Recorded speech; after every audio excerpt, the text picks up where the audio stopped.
March மாதம் 10ஆம் தேதி தவக்காலத்தின் 3ஆம் வாரம் செவ்வாய்க்கிழமை. முதல் வாசகம். இறைவாக்கினர் தானியேல் நூலிலிருந்து வாசகம். அதிகாரம் 1.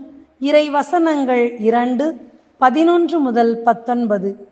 அந்நாள்களில் அசரியா நெருப்பின் நடுவில் எழுந்து நின்று உரத்த குரலில் பின்வருமாறு மன்றாடினார்: உமது பெயரை முன்னிட்டு எங்களை என்றும் கைவிட்டு விடாதீர். உமது உடன்படிக்கையை முறித்து விடாதீர். உம் அன்பர் ஆபிரகாமை முன்னிட்டும், உம் ஊழியர் ஈசாக்கை முன்னிட்டும், உம் தூயவர் இஸ்ரவேலை முன்னிட்டும் உம் இரக்கம் எங்களை விட்டு நீங்கச் செய்யாதீர். விண்மீன்களைப் போலவும் கடற்கரை மணலைப் போலவும் அவர்களின் வழிமரபினரை பெருகச் செய்வதாக நீர் அவர்களுக்கு உறுதி அளித்தீர். ஆண்டவரே, எங்கள் பாவங்களால் மற்ற மக்களினங்களை விட நாங்கள் எண்ணிக்கையில் குறைந்து விட்டோம். உலகெங்கும் இன்று தாழ்வடைந்தோம். இப்பொழுது எங்களுக்கு மன்னர் இல்லை, இறைவாக்கினர் இல்லை, தலைவர் இல்லை, எரிபலி இல்லை, எந்த பலியும் இல்லை, காணிக்கை பொருளோ தூபமோ இல்லை. உம் திருமுன் பலியிட்டு உம் இரக்கத்தை பெற இடமே இல்லை. ஆயினும் செம்மறி கடாக்கள், காளைகளால் அமைந்த எரிபலி போலும், பல்லாயிரம் கொழுத்த ஆட்டுக்குட்டிகளால் ஆன பலி போலும் நொறுங்கிய உள்ளமும் தாழ்வுற்ற மனமும் கொண்ட நாங்கள் ஏற்றுக்கொள்ளப்படுவோமாக. அவ்வாறே எமது பலி இன்று உம் திருமுன் அமைவதாக. நாங்கள் முழுமையாக உம்மை பின்பற்றுவோமாக. ஏனெனில் உம்மில் நம்பிக்கை வைப்போர் வெட்கத்திற்கு ஆட்பட மாட்டார். இப்பொழுது நாங்கள் முழு உள்ளத்துடன் உம்மை பின்பற்றுகிறோம். உமக்கு அஞ்சி உம் முகத்தை நாடுகிறோம். எம்மை வெட்கத்துக்கு உள்ளாக்காதீர். மாறாக உம் பரிவிற்கு ஏற்பவும் இரக்கப் பெருக்கிற்கு ஏற்பவும் எங்களை நடத்தும். ஆண்டவரின் அருள்வாக்கு. இறைவா, உமக்கு நன்றி. நற்செய்தி வாசகம். புனித மத்தேயு எழுதிய நற்செய்தி அதிகாரம் 18 இறை திருவசனங்கள் 21 தொடங்கி 35 முடிய. அக்காலத்தில் பேதுரு இயேசுவை அணுகி, ஆண்டவரே, என் சகோதரர் சகோதரிகளுள் ஒருவர் எனக்கு எதிராக பாவம் செய்து வந்தார். நான் எத்தனை முறை அவரை மன்னிக்க வேண்டும்? 7 முறை மட்டுமா என கேட்டார். அதற்கு இயேசு அவரிடம் கூறியது, 7 முறை மட்டுமல்ல, 70 தடவை 7 முறை என நான் உனக்கு சொல்கிறேன். விண்ணரசை பின்வரும் நிகழ்ச்சிக்கு ஒப்பிடலாம். ஓர் அரசர் தம் பணியாளரிடம் கணக்கு கேட்க விரும்பினார். அவர் கணக்கு பார்க்க தொடங்கிய பொழுது அவரிடம் 10,000 தாலந்து கடன்பட்ட ஒருவனை கொண்டு வந்தனர். அவன் பணத்தை திருப்பி கொடுக்க இயலாத நிலையில் இருந்தான். தலைவரோ அவனையும் அவன் மனைவி மக்களோடு அவனுக்குரிய உடைமைகள் யாவற்றையும் விற்று பணத்தை திருப்பி அடைக்க ஆணையிட்டார். உடனே அப்பணியால் அவர் காலில் விழுந்து பணிந்து, என்னை பொறுத்தருள்க, எல்லாவற்றையும் உமக்கு திருப்பி தந்து விடுகிறேன் என்றான். அப்பணியாளரின் தலைவர் பரிவு கொண்டு அவனை விடுவித்து அவனது கடன் முழுவதையும் தள்ளுபடி செய்தார். ஆனால் அப்பணியால் வெளியே சென்றதும் தன்னிடம் 100 தெனாரியம் கடன்பட்டிருந்த உடன் பணியாளர் ஒருவரை கண்டு, நீ பட்ட கடனை திருப்பித்தா என கூறி அவரை பிடித்து கழுத்தை நெரித்தான். உடனே அவனுடைய உடன் பணியாளர் காலில் விழுந்து, என்னை பொறுத்தருள்க, நான் திருப்பி கொடுத்து விடுகிறேன் என்று அவனை கெஞ்சி கேட்டார். ஆனால் அவன் அதற்கு இசையாது கடனை திருப்பி அடைக்கும் வரை அவரை சிறையில் அடைத்தான். அவருடைய உடன் பணியாளர் நடந்ததை கண்டபோது மிகவும் வருந்தி தலைவரிடம் போய் நடந்தவற்றை எல்லாம் விளக்கி கூறினார்கள். அப்பொழுது தலைவர் அவனை வரவழைத்து, கொல்லாதவனே, நீ என்னை வேண்டிக் கொண்டதால் அந்த கடன் முழுவதையும் உனக்கு தள்ளுபடி செய்தேன். நான் உனக்கு இரக்கம் காட்டியது போல நீயும் உன் உடன் பணியாளருக்கு இரக்கம் காட்டியிருக்க வேண்டும் அல்லவா என்று கேட்டார். அத்தலைவர் சினம் கொண்டவராய் அனைத்து கடனையும் அவன் அடைக்கும் வரை அவனை வதைப்போரிடம் ஒப்படைத்தார். உங்களுள் ஒவ்வொருவரும் தம் சகோதர சகோதரிகளை மனமாற மன்னிக்காவிட்டால் விண்ணுலகில் இருக்கும் என் தந்தையும் உங்களை மன்னிக்க மாட்டார் என்றார். ஆண்டவரின் அருள்வாக்கு. கிறிஸ்துவே உமக்கு புகழ். பிரியமானவர்களே, ரோஜா தன்னை நசுக்கிய கால்களுக்கு நறுமணம் தருகிறது. மரம் தன் மீது வீசப்பட்ட கல்லுக்கு பதிலாக கனியை தருகிறது. நமக்கு எதிராக செய்யப்பட்ட எப்படிப்பட்ட காரியத்திற்கும் பதிலாக நம்மால் நல்லதை மட்டுமே தர முடிந்தால் நாம் நமது தெய்வீக தன்மையை உணர்ந்து கொண்டோம் என்று பொருள். இதுவே மன்னிப்பின் சாராம்சம். மனிதர் செய்யும் தவற்றிற்கெல்லாம் இறைவன் தண்டிக்க தொடங்கிவிட்டால் இவ்வுலகில் யாரும் நிலைத்திருக்க முடியாது. இறைவன் தரும் இரக்கத்தையும் மன்னிப்பையும் பெற்று வாழும் நாம் அவரைப் போலவே வாழ வேண்டும் என்ற அழைப்பை இன்றைய நற்செய்தியில் இயேசு நமக்கு விடுக்கின்றார். மன்னிப்பு நிறைந்த வாழ்வில்தான் நமது முழு ஆளுமை வளர்ச்சி அடங்கியுள்ளது. காரணம், மன்னிக்கின்ற பொழுது நமது உடல், மன, ஆன்ம சார்ந்த நலன்கள் பாதுகாக்கப்படுகின்றன. வகுப்பறை ஒன்றில் ஆசிரியர் ஒருவர் மாணவர் ஒருவனை நடுவில் நிறுத்தி அவன் கையில் ஒரு நீர் நிரம்பிய குவளையை கொடுத்து பிடித்திருக்க சொன்னார். பின்பு மற்ற மாணவர்களை பார்த்து, இம்மாணவன் 5 நிமிடங்கள் இக்குவளையை பிடித்துக் கொண்டிருந்தால் என்ன ஆகும் என்று கேட்க, மாணவர்களோ கை வலிக்க ஆரம்பிக்கும் என்றனர். 10 நிமிடங்கள் பிடித்திருந்தால் என்ன ஆகும் என்று ஆசிரியர் கேட்டபொழுது கை அதிகமாக வலிக்கும் என்று மாணவர்கள் பதில் தந்தனர்.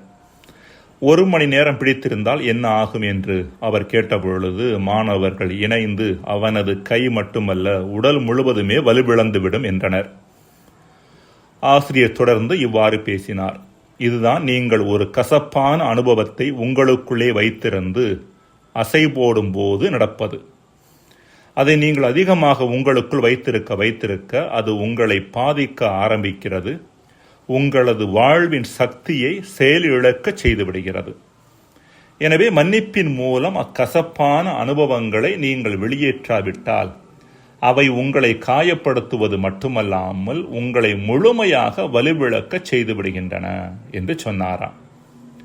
வேறு வகையில் சொல்லப்போனால், மன்னிக்க தெரிந்த மனிதர் வாழத் தெரிந்தவர், வலுவானவர், வல்லமையானவர்.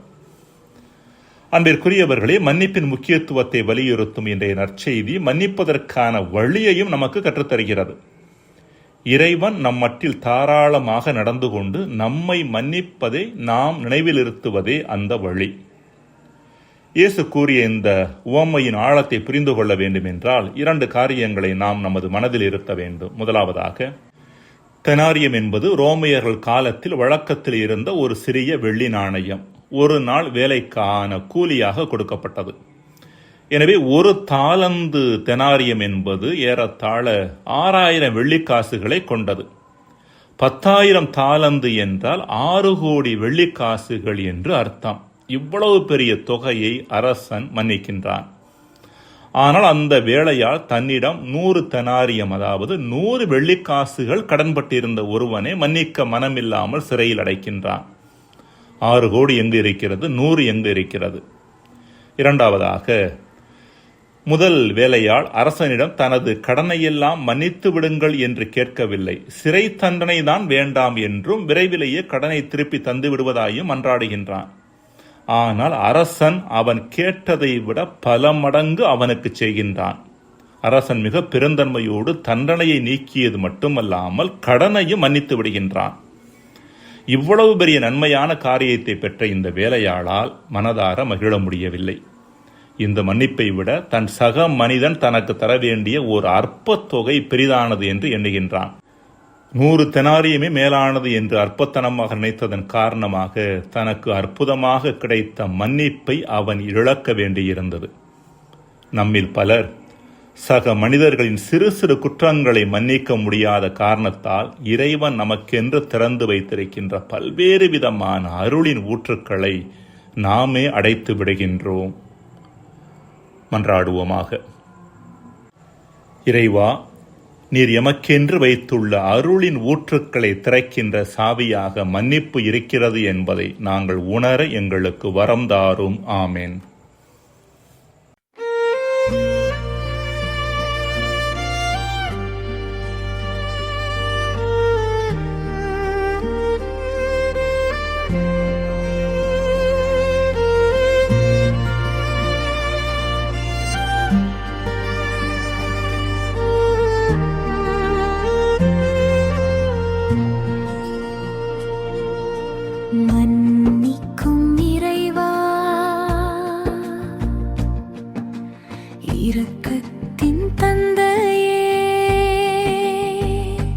மனந்திரும்பி நாங்கள் உம்மை நாடுகின்றோம்.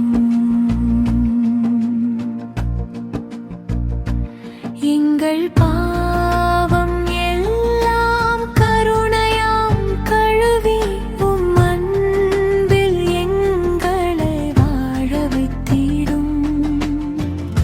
தவறுகள் செய்தோம் தந்தையே, நாங்கள் தாழ்மையுடன் இன்று உம்மை நாடுகின்றோம். தானியேல் போலவே கண்ணீர் சிந்தி கருணை கதவை திறந்தருளும் ஆண்டவரே.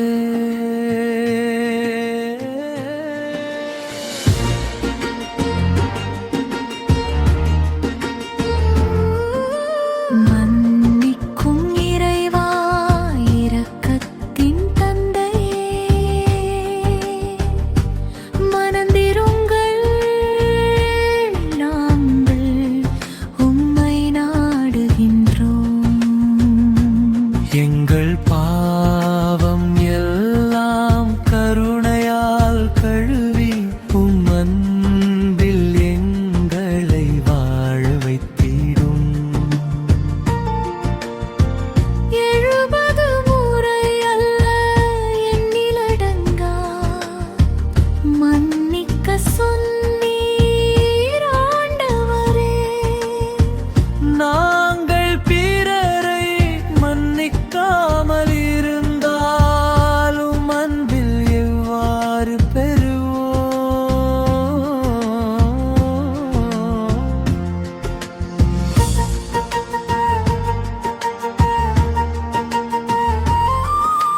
மன்னிக்கும் இறைவா, இரக்கத்தின் தந்தையே, மனந்திரும்பில் உம்மை துணை வாழ்வுகின்றோம். எங்கள் பாவம் எல்லாம் கருணையால் கழுவி உம் அன்பில் எங்களை வாழ வைத்திடும்.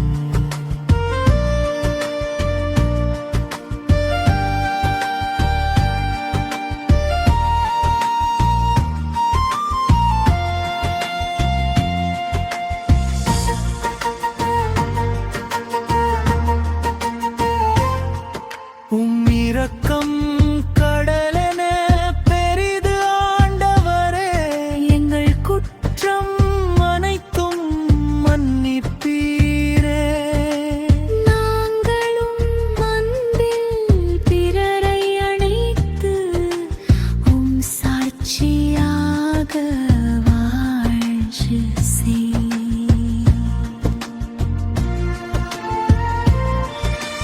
மன்னிக்கும் இறைவா, இரக்கத்தின் தந்தையே,